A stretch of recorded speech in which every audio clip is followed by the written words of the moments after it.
multiple nonpartisan agencies that advised both Democrats and Republicans in the Senate advised us that this was a way to do that and still be in compliance with the narrow definition for the 3/5 requirement. That's why there was not a need for 20 senators to be in the Senate last night, and we've complied with that. We followed the law, and yet it allows us to move forward with these reforms, which are indeed fiscal.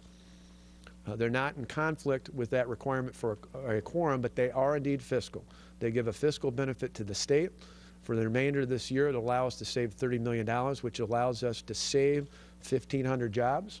And for the next 2 years thereafter in the next budget, it gives us at the state level the equivalent of $300 million worth of savings, which allows us to save some 5,000 to 6,000 jobs.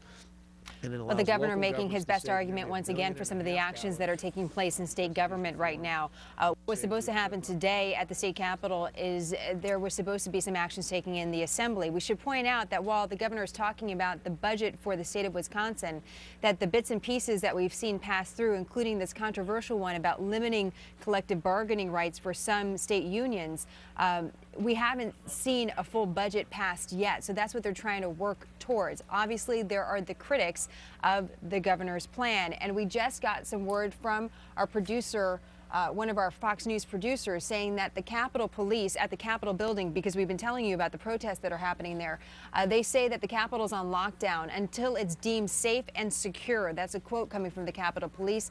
Apparently, a large amount of protesters are trying to push their way inside right now.